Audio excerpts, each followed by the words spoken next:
15 सितंबर 1959 भारत में एक नया दौर शुरू हुआ। दिल्ली में एक छोटी सी एक्सपेरिमेंटल टेलीविजन सर्विस शुरू हुई। यह था दूरदर्शन का जन्म, एक ऐसा नाम जो आने वाली पीढ़ियों के लिए टेलीविजन का पर्याय बन गया। शुरुआत में यह एक साधारण सी शुरुआत थी। ब्रॉडकास्ट सीमित थे, दिन में बस कुछ घंटे, और कंटेंट में ज्यादातर एजुकेशनल प्रोग्राम्स और गवर्नमेंट अनाउंसमेंट्स होते थे। कुछ ही लोग सोच सकते थे कि इस नए माध्यम का भारतीय समाज पर कितना गहरा प्रभाव पड़ेगा। दूरदर्शन के शुरुआती दिन पायनियरिंग स्पिरिट से भरे थे। सीमित संसाधनों और टेक्नोलॉजी के साथ दूरदर्शन की टीम ने टेलीविजन को आम लोगों तक पहुंचाने के लिए अथक प्रयास किया। वे इस माध्यम की ट्रांसफॉर्मेटिव पोटेंशियल को समझते थे, खासकर भारत जैसे विविध और विशाल देश में।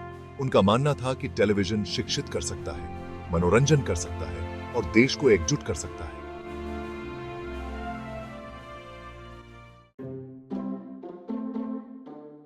शुरुआती वर्षों में दूरदर्शन की पहुंच केवल दिल्ली क्षेत्र तक ही सीमित थी। प्रोग्राम्स ब्लैक एंड व्हाइट में प्रसारित होते थे और कंटेंट भारत में टेलीविजन प्रोडक्शन के नेसेंट स्टेज को दर्शाता था। सीमाओं के बावजूद मनोरंजन के इस नए रूप को लेकर लोगों में एक अलग ही उत्साह और क्यूरियोसिटी थी। परिवार उपलब्ध कुछ टेलीविजन सेट्स के इर्द गिर्द इकट्ठा होते थे, अपने आसपास की दुनिया की एक झलक पाने के लिए उत्सुक रहते थे। सबसे पहले लोकप्रिय प्रोग्राम्स में से एक था कृषि दर्शन, जो एग्रीकल्चर को समर्पित एक शो था। किसानों को आधुनिक खेती की तकनीकों के बारे में शिक्षित करने के उद्देश्य से बनाया गया यह शो सामाजिक विकास के प्रति दूरदर्शन की प्रतिबद्धता को दर्शाता था। अन्य शुरुआती प्रोग्राम्स में बच्चों के लिए एजुकेशनल शोज, प्रसिद्ध हस्तियों के साथ इंटरव्यूज और सांस्कृतिक कार्यक्रम शामिल थे। ये प्रोग्राम्स हालांकि प्रोडक्शन में साधारण थे, लेकिन इन्होंने दूरदर्शन की आगे की सफलता की नींव रखी। 1980 का दशक दूरदर्शन के लिए एक महत्वपूर्ण मोड़ साबित हुआ।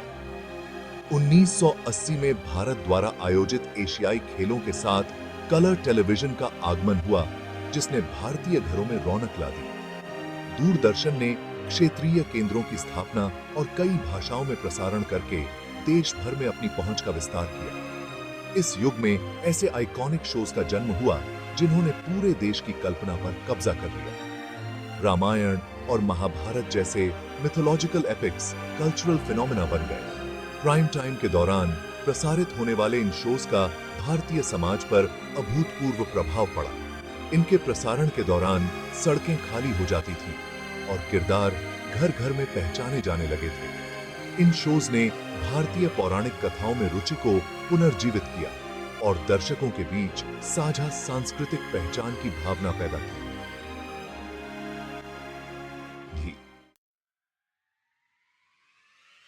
इन एपिक्स के साथ साथ दूरदर्शन ने अलग अलग रुचियों को ध्यान में रखते हुए कई तरह के प्रोग्राम्स शुरू किए।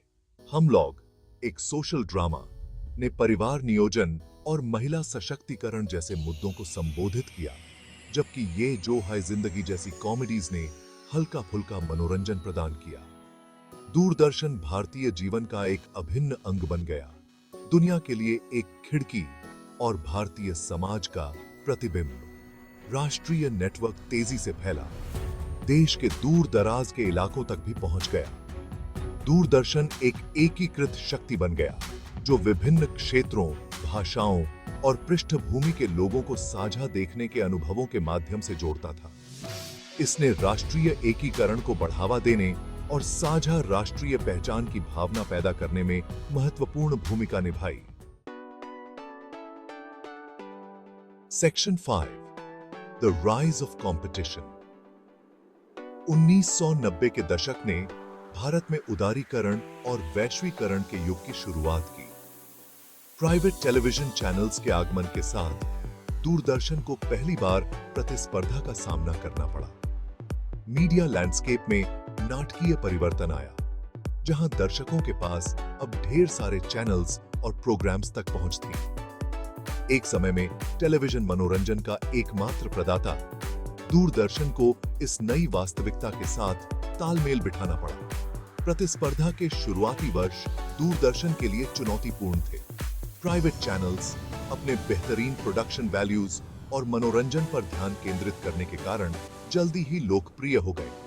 दूरदर्शन अपने ब्यूरोक्रेटिक ढांचे और सोशल मैसेजिंग पर जोर देने के कारण तालमेल बिठाने के लिए संघर्ष कर रहा था। हालांकि दूरदर्शन ने एक लॉयल व्यूअरशिप बरकरार रखी, खासकर ग्रामीण क्षेत्रों में और पुरानी पीढ़ियों के बीच जिन्होंने इसके परिचित फॉर्मेट और कंटेंट की सराहना की। Section 6, Doordarshan in the modern age. बदलते मीडिया परिदृश्य के जवाब में दूरदर्शन ने कई सुधार किए। इसने अपने प्रोग्रामिंग को नया रूप दिया, नए चैनल्स पेश किए और डिजिटल टेक्नोलॉजी को अपनाया। युवा दर्शकों की जरूरतों को पूरा करने की आवश्यकता को पहचानते हुए दूरदर्शन ने डीडी स्पोर्ट्स, डीडी न्यूज और डीडी भारती जैसे चैनल्स लॉन्च किए, जो क्रमशः खेल, समाचार और सांस्कृतिक प्रोग्रामिंग पर केंद्रित थे। जबकि प्राइवेट चैनल्स मनोरंजन के क्षेत्र में हावी थे, दूरदर्शन ने समाचार और खेल प्रसारण में अपने लिए एक जगह बनाई। अपनी निष्पक्ष रिपोर्टिंग और व्यापक कवरेज के लिए जाने जाने वाला डीडी न्यूज लाखों भारतीयों के लिए सूचना का एक विश्वसनीय स्रोत बन गया। डीडी स्पोर्ट्स प्रमुख खेल आयोजनों के लिए पसंदीदा चैनल के रूप में उभरा, जिसने ओलंपिक और राष्ट्रमंडल खेलों जैसे आयोजनों का प्रसारण किया, जिससे वे व्यापक दर्शकों के लिए सुलभ हो गए। Section 7, Doordarshan in the digital era. Internet के आगमन और स्मार्टफोन्स के प्रसार के साथ दूरदर्शन ने डिजिटल प्लेटफॉर्म्स को अपनाने की आवश्यकता को पहचाना। इसने अपना खुद का यूट्यूब चैनल लॉन्च किया, जिससे कंटेंट का विशाल संग्रह ऑनलाइन उपलब्ध हो गया। रामायण और महाभारत जैसे क्लासिक शोज को डिजिटल प्लेटफॉर्म्स पर एक नया जीवन मिला, जिसने दर्शकों की एक युवा पीढ़ी को आकर्षित किया। दूरदर्शन ने मोबाइल एप्लीकेशंस भी विकसित किए, जिससे दर्शक अपने पसंदीदा शोज को चलते फिरते देख सकते थे। इन पहलों ने दूरदर्शन को डिजिटल एज में प्रासंगिक बने रहने और वैश्विक दर्शकों तक अपनी पहुंच का विस्तार करने में मदद की। दूरदर्शन का डिजिटल ट्रांसफॉर्मेशन बदलते समय के साथ ढलने और विकसित होने की क्षमता का प्रमाण है। Section 8, the enduring legacy of Doordarshan. Private channels से कड़ी प्रतिस्पर्धा और डिजिटल प्लेटफॉर्म्स के उदय का सामना करने के बावजूद दूरदर्शन आज भी भारतीयों के दिलों में एक खास जगह रखता है। यह उस सरल समय की याद दिलाता है जब टेलीविजन देखना एक पारिवारिक मामला हुआ करता था और हर कोई अपने पसंदीदा शोज देखने के लिए टेलीविजन सेट के आसपास इकट्ठा होता था। दूरदर्शन ने भारत के सामाजिक और सांस्कृतिक परिदृश्य को आकार देने में महत्वपूर्ण भूमिका निभाई। राष्ट्रीय एकीकरण को बढ़ावा देने से लेकर भारतीय संस्कृति के प्रति प्रेम को बढ़ावा देने तक दूरदर्शन का योगदान अतुलनीय है।